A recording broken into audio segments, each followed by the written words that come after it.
Fala pessoal, tudo bem? Bem-vindos a mais um Fred Talk. Meu nome é Fred Vanitelli. Nós criamos esse podcast aqui para outros viciados em empreendedorismo como eu e que gostam desse assunto. A gente toda semana aqui traz especialistas, pessoas que podem ajudar o seu negócio a crescer e com certeza podem te inspirar também.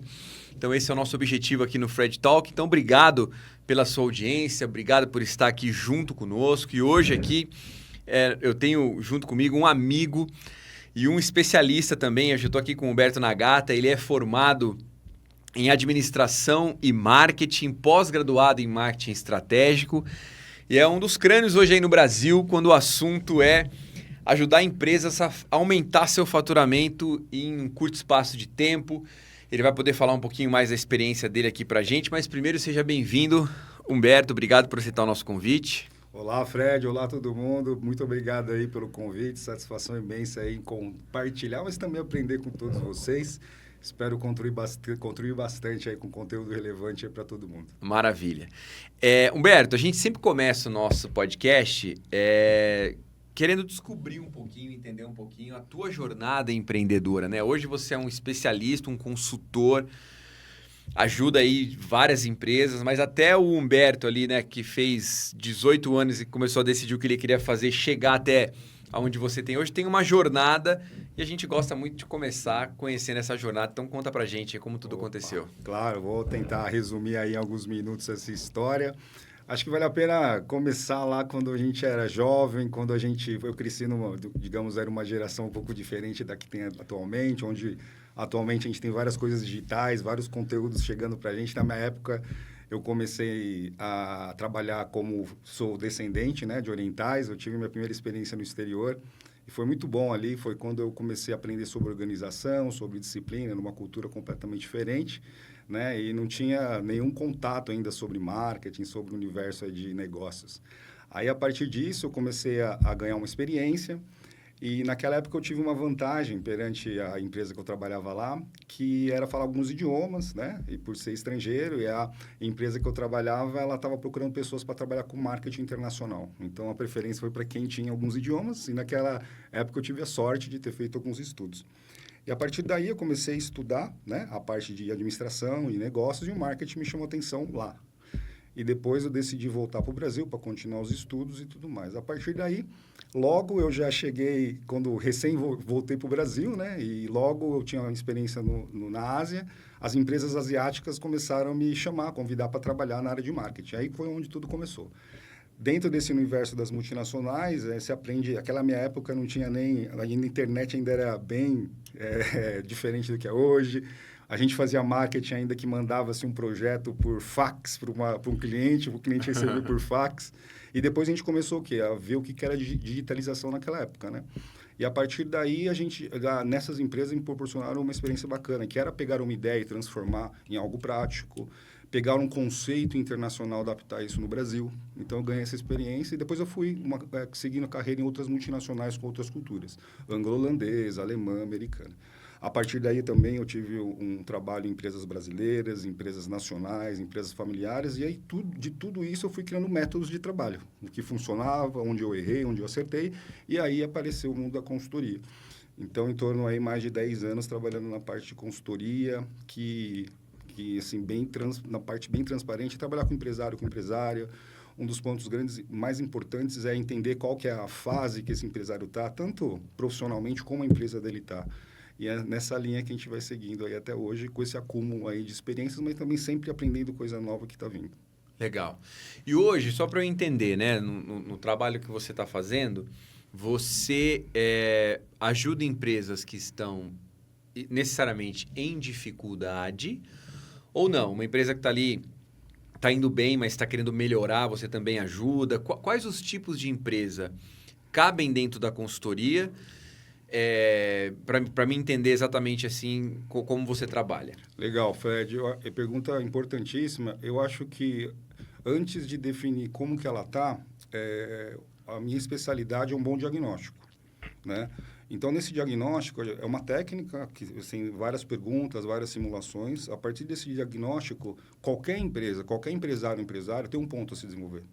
Entende? Vão ter empresas, vão ter empresárias que um nível é um pouquinho mais operacional, vão ter outros que são mais estratégicos, então tem outros que é mais nível tecnológico. É como se fosse assim, a metodologia desse diagnóstico, a gente colocar a empresa ou o empresário dentro de uma oficina, a gente vai fazer uma revisão, né, da empresa. Então, se ela está já faturando, o que pode ser feito para escalar, o que pode ser feito para expansão, o que é que pode ser feito para uma formação até internacional, desenvolvimento, mas se ela também está com dificuldade de faturamento, onde que são os gargalos, quais são as técnicas que são possíveis para chegar numa condição mais recorrente depois da sua expansão.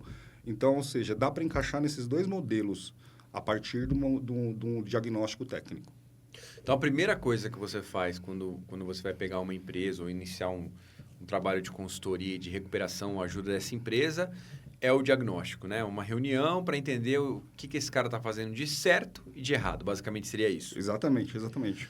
Hoje, se você pudesse alencar para mim, assim, qual é o principal problema que você vê hoje nas consultorias que você faz? Qual o principal problema que você costuma encontrar nas empresas, assim, de modo geral? Eu acho que essa resposta ela se encaixa bem para quem tem interesse, né, em trabalhar nessa área de consultoria e também quem tem interesse, né, até de adquirir mais conhecimento ou até contratar um serviço de consultoria. Eu acho que tem 3 pontos importantes. São os processos, né? Eu acho que são as pessoas, né? E a parte do caixa, o fluxo de caixa. São 3 dores assim, principais, independente do estágio, até da experiência que a empresa tem, Fred. Quando a gente fala de processos, a gente recebe muita informação de automação, de tecnologia, mas tem que todo um trabalho de casa ser feito para receber uma tecnologia. Eu costumo dizer que não adianta a gente colocar um sistema maravilhoso se a gente não tem condições do dia a dia de preencher uma planilha. Quando a gente fala de pessoas, é a parte da cultura. Não adianta a gente ter processos redondos, só que as pessoas não estão preparadas, a liderança também não está preparada para realizar os seus processos. E quando a gente fala de caixa, é todo o que envolve seu cliente e seu fornecedor. Negociações, né? Que são 3 pontos assim que acontecem bastante. Mas dos 3, eu acho que talvez seja o caixa, então. O caixa pode ser o início de tudo, talvez, né? Porque você não tem caixa, você não consegue contratar pessoas qualificadas, né? Você não tem caixa, não consegue pensar em processo, porque você está pensando em pagar a conta de água. Então, exatamente. O caixa é um grande problema. Até também para, como você bem comentou, né? Capacitar pessoas, né? Treinamentos e cursos voltados, a gente precisa ter caixa, né? E ele acaba nem sendo variável, né? Ele é algo que você tem que tirar de algum investimento, fazer um investimento nisso, né? Isso é uma coisa que a gente percebe. E dentro do ponto de pessoas, existem também outros pontos importantes, né? Por exemplo, a parte relacional com os clientes, com os fornecedores. A gente tem uma onda digital, ferramentas de comunicação, mas às vezes são necessárias reuniões presenciais. É necessário você fazer uma apresentação, né? Então, isso é um ponto que a gente também consegue ajudar, né? Fazer uma apresentação da empresa, entender os gatilhos, as objeções que pessoas entre pessoas podem ter. Isso também é interessante. Você, como a gente falou, né? Um dos principais problemas é caixa. Pelo problema principal ser caixa, você acha que consultoria acaba sendo um negócio para quem tem dinheiro? Porque, por exemplo, é uma faca de 2 gumes, né? Porque assim, eu preciso de consultoria para arrumar a casa e ganhar mais dinheiro, mas eu preciso de dinheiro para pagar a consultoria. Como é que é esse equilíbrio aí? Você que está ali na linha de frente ali, você sente essa dificuldade da pessoa, ou seja, de arrumar esse caixa para a consultoria ou não? Olha, poxa, Fred, a gente quando entra no negócio, a gente ajusta as coisas tão rápido que rapidamente tem esse caixa. Como é que funciona isso na prática? Faz sentido. Quando a pessoa, o empresário se desperta para uma consultoria, essa dúvida acontece bastante. Só que, de novo, né, conforme a metodologia que a gente desenvolveu nesses anos, a ideia realmente foco é trazer caixa rápido, né? Trazer resultados assim, a curto prazo para fazer um equivalente a todos os investimentos sendo feitos, né? Ou, digamos assim, fazer algo para imediato e algo a médio, a longo prazo, envolvendo tanto a operação como a parte estratégica, né? Mas é mais ou menos isso. A metodologia é para trazer resultados rápidos para ajudar o caixa. Tá.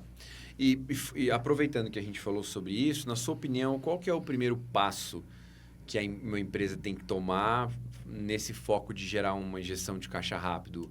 dentro do negócio da pessoa, né? Quais são os primeiros passos que ela tem que tomar? Trazendo na parte da visão um pouquinho de financeiro, um pouquinho de controladoria, realmente ter todos os centros de custos muito bem separados, né? Acompanhando o seu débito e crédito de cada movimentação, de cada processo, de cada ponto-chave do seu negócio, verificar se é possível o gerenciamento das contas de transição de receita e despesa. Indo um pouquinho para a parte comercial, da parte de marketing, eu acredito que as primeiras ações podem ser feitas, Fred, na própria base de clientes que existem. Às vezes, a gente encontra muita empresária com foco em trazer novos clientes, né? Fazer investimentos em marketing para trazer novos clientes, que às vezes acaba deixando como uma prioridade 2 o que já tem em carteira, né? Quem já está comprando, quem comprou faz tempo que não volta, que eu acredito que aqui tenha boas oportunidades rápidas aqui, no que já existe, na base de clientes. Tá. E na tua experiência, né, vivenciando isso no dia a dia, a gente falou dos principais problemas, né? Pessoas e caixa e tal. Mas quais são os principais erros que o empresário comete para chegar nessa situação? Ou seja, perder o controle do caixa, perder o controle da equipe, perder o controle dos processos. Qual você acha que são os erros que levam ele a passar por isso? Pensando no processo, né? Pensando pessoas aí, na parte também da parte financeira. Na parte financeira, eu comento que eu encontro muito negociações, né, com o fornecedor, tentando aumentar o volume ou tendo um preço melhor, que às vezes o fornecedor ele vai acabando mudando o prazo para pagamento. Em contrapartida, do lado do cliente também, a gente acompanha muitas negociações que não quer perder uma venda, vai acabando a margem, aumenta o prazo para o cliente pagar, e isso acaba já dando um descasamento de caixa, né? Também a parte do análise do que tem ativo, do que é imobilizado versus investimento, também acontece muito essa dúvida, essa decisão do que fazer e tudo mais. Do ponto de vista comercial, essa parte também das negociações. Por exemplo, tem empresas que varejo, né? Varejo, até o próprio controle que existe em vendas, né? Quantas pessoas entram na loja, quanto que tem de perda de venda num ponto de venda é dificuldade, né? Como também empresários que trabalham com contratos, o pessoal do B2B aí também, a negociação, a renovação de contrato também, isso pode afetar bastante na saúde financeira aí do caixa, né? Entendi. Você falou de margem, né? Nos clientes que eu atendo pessoalmente, eu vejo que há uma grande dificuldade hoje em relação à questão de precificação. Porque às vezes a pessoa faz a precificação baseada na concorrência e nem sempre o concorrente está precificando da forma certa.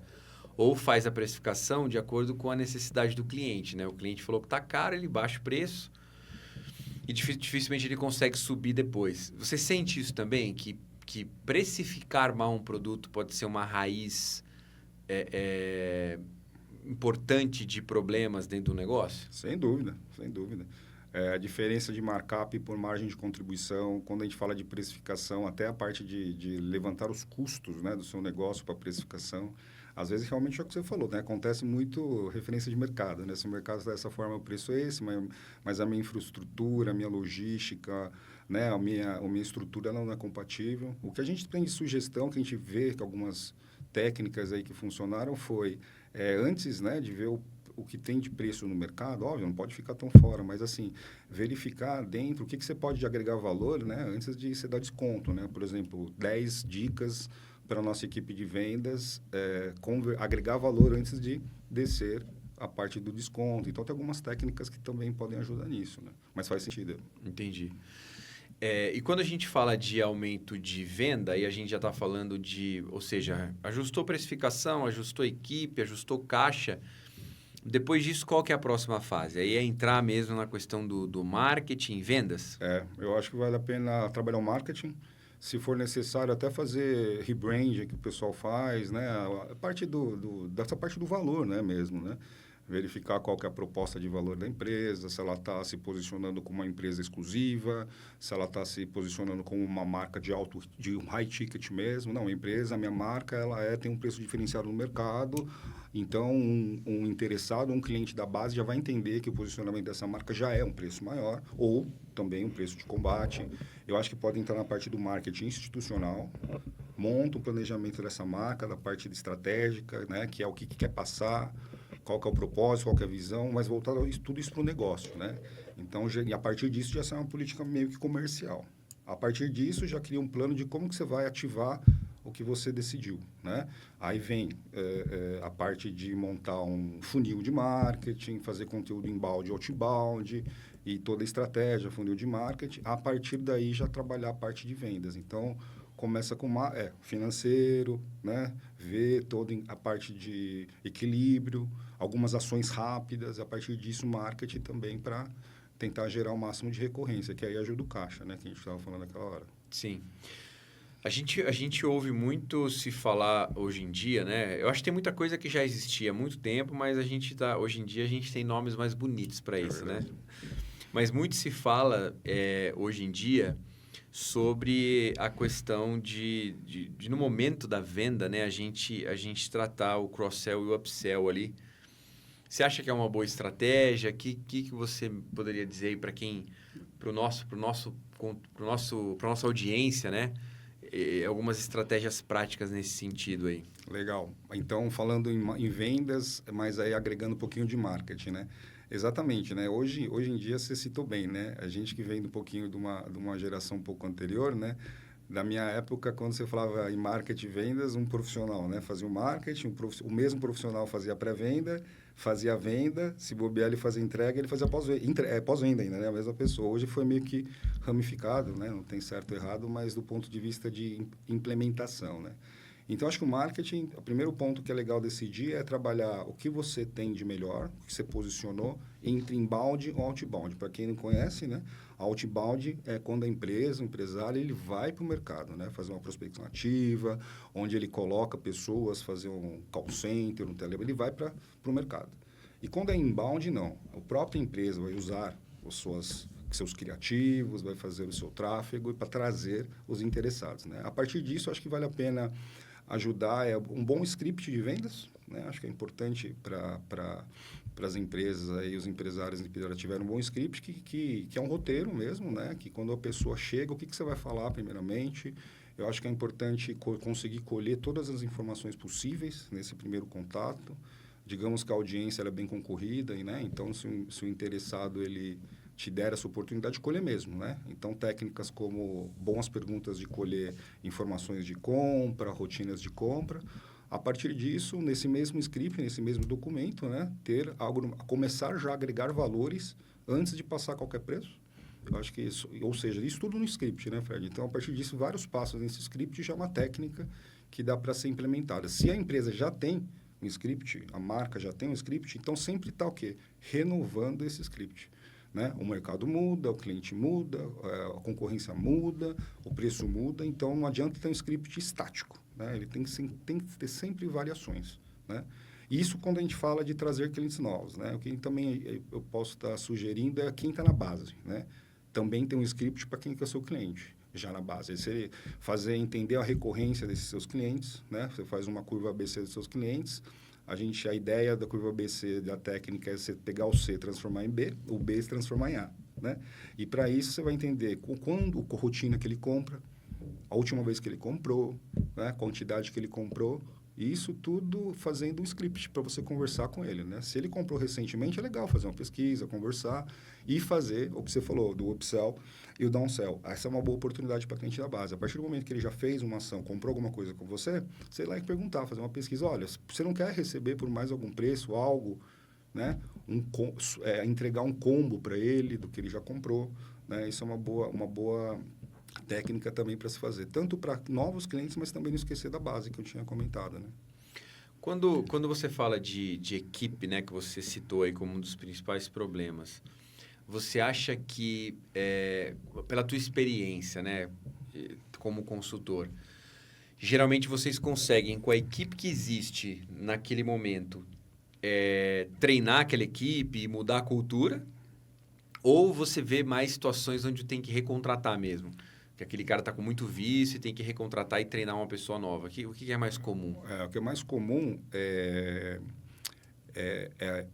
o que é mais comum que a gente vê, assim, é o que a gente recebe de informação lá na parte do diagnóstico, que a gente falou, é de que a equipe tem que performar, existem ferramentas disponíveis, né? Mas a parte de solução, do que eu vejo não é só a equipe, né? Quem vai fazer assim, as mudanças necessárias, a evolução necessária é a liderança. Então, o papo mesmo é para empresário, né? Entender todo o processo, entender o funil, e depois a liderança e a equipe. Então, eu acho que a equipe ela pode contribuir, a equipe que ela existe, com treinamento, com técnicas, mas uma grande responsabilidade da liderança e dos empresários, que por foco, por estar tá tanto na operação, tá tanto focado em outros negócios que acaba, né, nem tendo tempo. E o tempo dentro de toda essa parte de consultoria é um assunto-chave, né, Fred? Que também pode ser até considerado como um dos que a gente conversou no começo, né? Processos, pessoas, mas também o tempo. A ideia da consultoria também é de que no meio dessa consultoria, que tem um prazo, o próprio líder, né, seja empresário, líder, um gerente, um supervisor ou o proprietário, ele sai um pouco desse operacional e ele começa a se mover para o estratégico. Expansão, para onde eu vou, fazer relações públicas, desenvolvimento e ter uma equipe com ferramentas bem ajustadas conforme que a consultoria entrega, né? Você falou de prazo, né? Como que funciona isso? Quanto tempo você geralmente fica com alguém, com mentorado, com alguém que você está dando consultoria? Geralmente é trabalhado em algo em torno de 4 a 5 meses, assim, né? Com os encontros bem mensais até semanais, né? Dependendo lá do diagnóstico, né? O diagnóstico tem a ideia de de produzir um plano de ações, né? Que vai envolver todo mundo, Fred. Aí é marketing, é financeiro, é vendas e também, principalmente, envolvimento dos líderes aí também nisso. Então, 4 meses, 5 meses, assim, é o mínimo que é feito. Obviamente que tem empresas que passam, né? Ficam um ano e meio dentro desse projeto, né? E como o foco ele é implementação, né? Como eu tinha comentado no começo, da parte de que a gente está no momento que a gente recebe palestras, a gente tem tem um monte de coisa falando de técnicas, de tendências e que a gente está ficando para trás e tudo mais. Mas a gente sabe que uma dor que o cliente tem, que a gente atende e aí, cheguei na minha empresa, né? Estou em frente ao computador, estou como equipe, o que eu vou fazer? Qual que é a prioridade? Né? Como que eu implemento? Então, isso também, por isso, acaba se estendendo. Mas, assim, em média, 5 meses. Tá. Pelo que eu entendi, você divide isso mais ou menos em 2 etapas, né? A primeira etapa, organizar essa questão operacional, equipe, né? E coisas emergenciais de caixa ali. Depois você entra nessa parte, como você falou, de marketing e venda. Quando a gente fala de marketing, que eu sei que é uma das suas especialidades, o que você me fala hoje assim, em relação a isso? Quais são as estratégias que mais funcionam? O que você vê hoje tendo mais resultados em relação à estratégia prática mesmo de marketing? É Google, é Instagram, é ainda a questão impressa? Como é que está isso? Eu acho que Hoje o que está funcionando é o cruzamento de ações offline e online. Eu acho que funciona. Pensando em Brasil, né, que toda essa diversidade que a gente tem, existem até ações offline, que até em termos de outdoor que funcionam, né? Mas, assim, aí antes de trazer algumas ações práticas, eu acho que vale a pena desenvolver funil. Eu acho que isso que é a parte prática mais importante hoje, né? Funil. O empresário, a empresária, a equipe entender, por exemplo, que é um ROAS, né? O retorno que você tem do que você está colocando de dinheiro, independente de ser offline ou online. Tendo esse ROAS na mão, ele vai te ajudar a direcionar o quanto você vai investir. Principalmente pensando naquelas empresas que estão com orçamento um pouquinho mais apertado. Então, o ROAS, em tese, o que ele significa? Eu estou colocando, está gerando quanto de retorno em vendas sobre esse canal. Aí vai aparecer se é Google, Instagram, TikTok, né? Aí a gente tem um avanço aí dos ads, de cada plataforma tem os seus ads, né?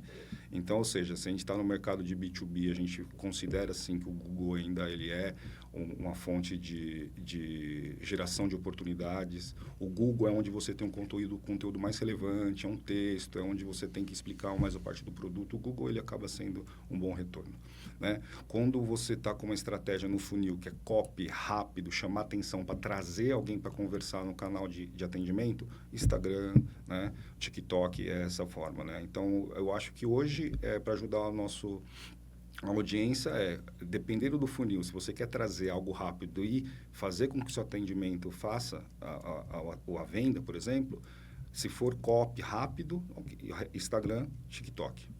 Se é um produto mais técnico, é um produto que precisa ter uma venda uma pré-venda muito mais técnica, é o Google, que pode trazer você para uma página de vendas, uma página institucional onde tem mais detalhes, assim, é mais ou menos dessa forma, mas tendo um funil, pelo menos um empresário entender ROAS. E a partir de entendendo ROAS, né, entender, por exemplo, o Instagram, a cada R$2.000 que eu coloco no Instagram, ele me gera tantas visualizações, tantos cliques, tudo isso gera um custo, né? E aí envolve vendas, quanto foi a conversão disso e quanto que trouxe esse canal. Tendo isso na mão, ele automaticamente vai adaptar para o seu negócio, todo mês. E aí vem outras técnicas que acontecem, por exemplo, crescimento de marketing, né?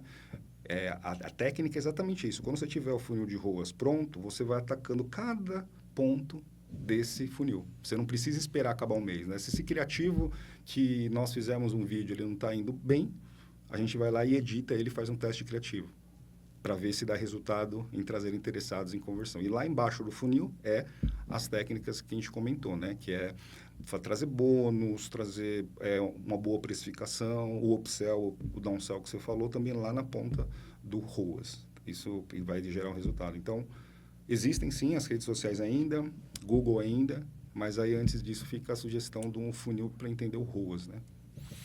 E você, a consultoria, ela fala sobre as estratégias de marketing de um modo geral. A pessoa ainda vai precisar, por exemplo, de uma agência de propaganda, porque assim, o que eu vejo hoje em dia, né? Eu acho que o marketing digital, o marketing em geral, ele passou por algumas fases, né? A gente teve uma fase onde o marketing estava muito concentrado, quando você fala de grandes empresas, na televisão, e as pequenas empresas dependiam basicamente sem a internet de panfletagem, né? De ações de outdoor, buzzdoor, aquela coisa mais de mídia offline. Depois, quando surgiu o marketing digital, durante muito tempo, quem entendeu o marketing digital mais rápido navegou sozinho, né? Navegou de uma forma mais tranquila. Hoje, eu acho que o marketing digital está numa fase onde todo mundo hoje faz marketing digital, né? Desde do quiosquezinho de pamonha até a grande loja de moda, até o supermercado, está todo mundo fazendo marketing digital. Com isso, surge essa necessidade de você se destacar. E aonde eu acho que o destaque acontece é basicamente no copy e no tipo do material que foi feito ali, né? Um vídeo, enfim, né? Mas basicamente partindo do copy e um produto de qualidade. Você deve passar isso na consultoria, mas o cara tem que produzir isso. Aí ele precisa de um terceiro. É assim que funciona, porque vocês não fazem essa parte, certo? Essa parte a gente tem. A gente vai montar o que é preciso, a gente vai sugerir o que é necessário, né? A gente vai estar montando sugestões e estratégias, mas na parte operacional a gente pode estar, sim, chamando terceiros. E hoje, nesse mundo de terceiros, os parceiros, né, que vão produzir, também tem essa tendência, né? Que tem cada vez mais os especialistas, né? Antigamente você tinha uma empresa que fazia várias ações, hoje a gente tem especialistas por ações, né? Audiovisual, por exemplo, né? E isso está bem diferenciado. Mas, assim, o que é como se fosse o quando, o como e o que fazer, a consultoria consegue entregar, né? Aí, na parte da produção mesmo, depende do nível da empresa, né? Você já tem uma equipe ou não. O fazer mesmo é com ele, né? O fazer é com ele mesmo. E até algumas coisas para implementar, né? Fica com ele. E geralmente, como é que funciona isso? Porque, assim, eu imagino aqui desse lado, né? A gente está falando que o caixa é um problema, beleza. Que aí você vai fazendo alguns ajustes, vai sobrando um dinheiro ali, você vai aplicando ele de uma maneira melhor, vai gerando mais caixa e o caixa vai se resolvendo com o tempo. Mas aí a gente vem com um segundo problema que eu imagino, que é o próprio tempo. Geralmente, a pessoa mentorada, né, a pessoa que você dá a consultoria, ela tem tempo de aplicar? Ou seja, qual que é essa média? Pô, de cada 10 empresas que eu faço, metade consegue aplicar, metade não tem tempo. Como é que é o seu trabalho em relação a isso? Especificamente em tempo, de 10, 9 não tem. Essa é a realidade. O que a gente ajuda? Brasil, né? Nível Brasil. A gente tenta sempre, a gente ajuda a equipe ou quem for pôr a mão na massa a adiantar. Por exemplo, se a gente for fazer uma calendarização de ações no Instagram, Então, o que a gente vai ajudar? A gente monta o calendário. Se a gente está falando de calendário, só de dias comemorativos existem mais de 10 no país. Então, você pode começar a produzir o que você vai fazer em 2025 agora. Volta às aulas, Dia dos Pais, Dia das Mães, Dia das Crianças. Então, isso já é possível. O layout é possível adiantar. O que for escrever, a gente ajuda no planejamento estratégico anual. O quanto vai colocar, a gente ajuda o cliente a montar um orçamento de marketing. Ou seja, a maioria das empresas, o que a gente recomenda é outubro e novembro é a hora de fazer o orçamento de marketing para 2025. E nesse orçamento acaba saindo o que vai fazer em 2025. Essa é a ideia para tentar passar esse gargalo, porque realmente é isso. É tempo, foco, né? Dinheiro também. Então, essa é uma técnica. A gente tenta fazer. O que vai fazer em 2025 já tinha que ter feito agora. Quem não fez, fica a dica de tentar colocar isso em prática. Não adianta a qualidade como você bem citou, a qualidade do copy, ele vai ficar corrido, ele não está vinculado a nenhuma estratégia. Hoje, o pessoal que trabalha gestão de tráfego, o pessoal que trabalha com social media sabe que a evolução não vai adiantar nenhuma ação sem estratégia, né? Então, tentar fazer o que a gente sugere é a antecipação. Então, orçamento de marketing já tem que passar pela aprovação em novembro, com o resultado de como foi 2024. E calendarização de marketing. Só com essa calendarização de marketing, Fred, já ajuda muito essa falta de tempo. Ele só vai escolher, entrou um produto interessante, eu quero fazer uma promoção, ok. Quero fazer uma oferta relâmpago, ok. Black Friday, por exemplo, o pessoal da audiência que trabalha com estoque, monta o Black Friday estoque em agosto e começa a promover ele em agosto. E por aí vai, né? Essa parte de a calendarização. E por incrível que pareça, muita gente não faz. Você, depois dessa parte de marketing, na parte de venda, né, vocês ajudam em que exatamente? Você falou de trabalhar com a carteira, mas ajuda o cara a converter melhor. Nessa parte de venda depois, o lead chegou. Chegou. Depois que o lead chegou, o que vocês ajudam na consultoria na parte de conversão? Legal. Então, em duas partes, né? Primeiro, quem já é cliente. Então, a gente monta, entrega, né, um documento, um passo a passo do que ele fazer com essa base. Então, exemplos. Primeira fase é entender quem que é recorrente, quem que é cliente que compra sempre e quem não compra mais. E aí, a gente fala como que faz isso. A partir de definir isso, a gente fala o que você fala com esse pessoal. Como que você retoma um contato, né? Quais são as frases que você pode usar. Isso na base. Quais são as promoções que é possível fazer? Quais são as atratividades? O que você pode oferecer bônus para trazer ele de volta para ser seu cliente? Principalmente esse cliente recorrente que ele comprou com vocês, com a audiência 3 meses seguidos e no quarto ele parou, alguma coisa aconteceu. Então, a gente ajuda ele, a gente até entrega o que o vendedor, a equipe pode falar. Chega nesse nível.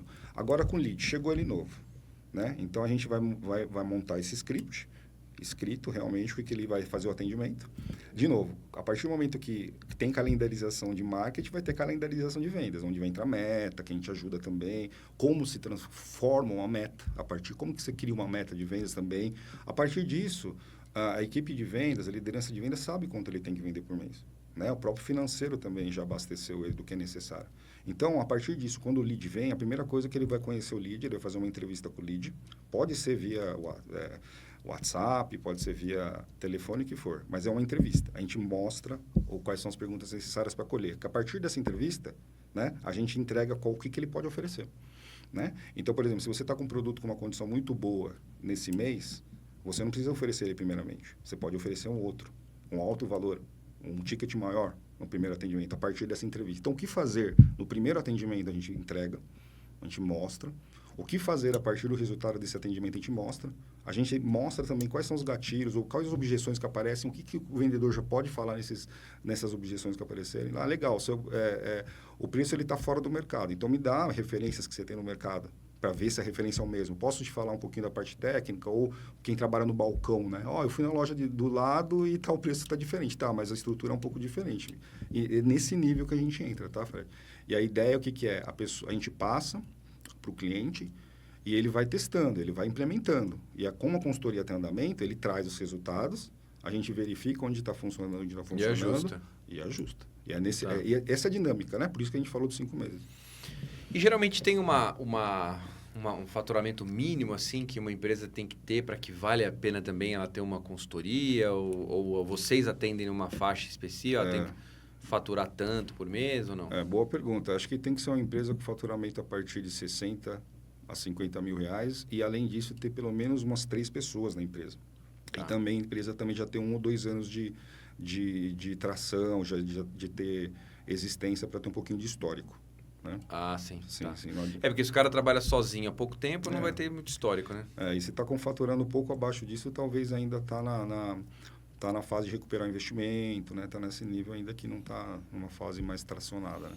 E tem uma atividade específica que vocês trabalham mais? É mais comércio, é mais serviço? Não, o que ele é diversificado. B2C, B2B, varejo, atacado, até profissional liberal, pessoal de prestação de serviço, encaixa bem. Eu imagino que o varejo seja um cliente que deve estar te procurando muito, né? Porque o varejo está meio que derretendo em alguns segmentos, né? Como é que está isso? Tá, total. O varejo pode ser um dos top 3 aí. Né? Porque já é complexo o rastreio das vendas, né? A quantidade de pessoas, volume de pessoas no balcão, pessoas que chegam, clientes, que a circulação de um ponto de venda já é complexo a partir daí. Então, você já tem dificuldade histórico.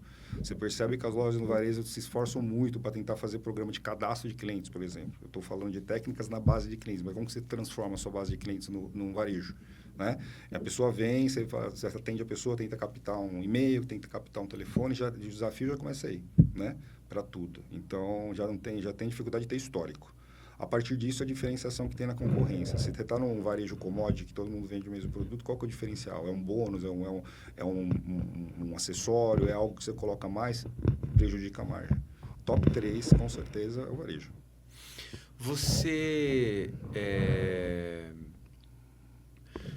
A gente falou muito sobre os problemas que os erros que esse cara comete, né? Os principais problemas que você vê dentro do negócio dele. Mas quando a gente faz um SWOT, por exemplo, a gente tem os fatores externos. O que você acha hoje que são os principais fatores externos que têm atrapalhado os negócios de modo geral, assim? Porque eu digo assim, por exemplo, hoje, quando a gente fala, por exemplo, de mudança de comportamento do consumidor, por conta da internet, por exemplo, eu vejo isso como um motivo de muitos negócios que não se atualizarem está tendo um problema. Quais são os motivos externos que não estão na mão ali do empresário que você enxerga hoje como problema e você, como consultor, vê isso muito afetar as empresas? O fator externo. Eu acho que a parte da tecnologia, sim. Eu estou tentando, assim, basear um conteúdo aqui em tudo, né? Tanto varejo atacado, né? Indústria, por exemplo, até o profissional liberal. Realmente, a venda online, ele pode ser um vilão, como ser uma fonte de lucro, né? Mas dentro do mundo online, a gente sabe que você tem que começar a ter credibilidade primeiro, para depois realizar a venda. Então, quem vai começar tem que ter um caminho que tem que ser traçado. Outro, quem já está, né, nesse mundo online, que também tem o desafio de precificação dentro do mundo online. Então, se você está no varejo, então prestar atenção na tecnologia. Isso é um ponto que é um fator externo importante.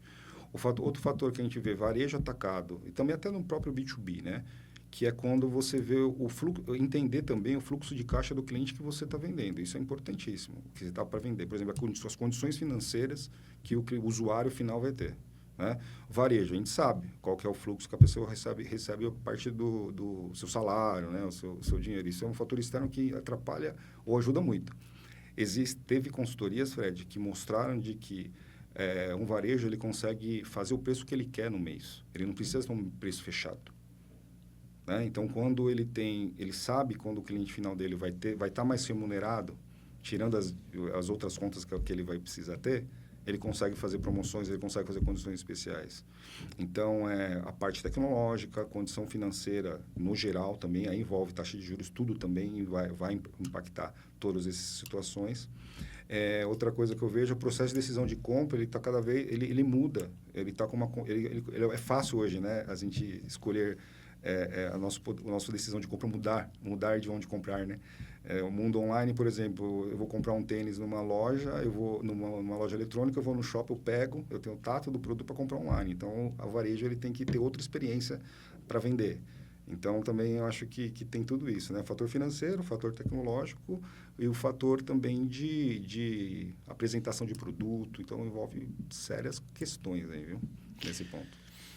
Humberto, a gente já caminhando aqui para o final do nosso papo, se você pudesse deixar aí para o pessoal né, dicas e técnicas para o cara poder aumentar essas vendas, aumentar o faturamento dele, quais as dicas você poderia deixar aí? Vamos dar uma consultoria grátis aí, parcial para a nossa audiência. O que você poderia citar aí? Então, vamos lá. De resumo do que a gente conversou, presentear a audiência. Eu acho que o primeiro ponto é pega tudo que se paga e se recebe e cria uma conta, cria um descritivo sobre isso da sua empresa. Tudo. Seja material indireto ou indireto. Cria uma conta. Quanto você tem que pagar e quanto você recebe por isso. Tem dificuldade, pede ajuda na contabilidade que é para ajudar. Eu acho que isso é bom ter na mão. A partir disso, vai direto na sua base de clientes. E vai com tudo conversar com eles. Seja da forma que for, uma pesquisa com eles, oferecer alguma coisa para conversar com você. Ali tem muito, digamos assim, que a gente fala, o dinheiro parado ali. E quando for trazer novos clientes, faça com uma estratégia, monta uma estratégia antes de pensar em tráfego, antes de pensar criativo. Estratégia é o quê? Se esse ano, conforme o ano anterior, foi ruim, né? Esse ano tentar fazer algumas técnicas de precificação para trazer um pouco de volume. E não tem problema no que vem mudar isso. Talvez você tá com um ano ruim, você vai ter que ter volume, mas no outro ano você consegue tentar ter um pouco mais de outra técnica para aumentar a margem. Usar a margem para trazer novos clientes como estratégia, não só para usar como vender. Né? O que a gente percebe muito dos clientes é assim, quando chega lá no final para cliente novo é onde você trabalha a margem. Não, trabalha a margem antes. Qual que é o máximo que eu vou? Até mesmo não vender. Às vezes não vender ruim para os clientes que não são clientes ainda. Acho que 3 dicas assim fundamentais. Legal.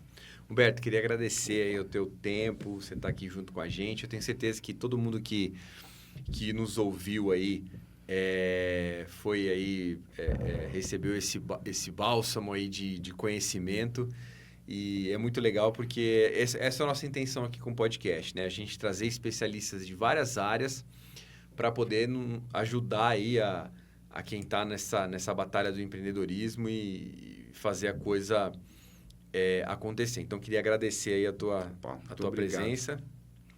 E se alguém precisar, você passou aqui para mim em relação à consultoria, né, e falar com você, eu vou deixar um número aqui, é 11 4194 4040. Pode falar aí com toda a equipe. O Humberto vai estar aí à disposição para conversar um pouquinho com você sobre essas estratégias todas e quem sabe poder ajudar você a alcançar o próximo nível. Pessoal, obrigado, valeu demais, Humberto, novamente obrigado. E nós nos vemos aí na semana que vem com novos conteúdos para fazer, para melhorar, com certeza, a jornada empreendedora de todo mundo aí que está nos seguindo e consumindo o nosso conteúdo semanalmente. Valeu demais, pessoal, aquele abraço.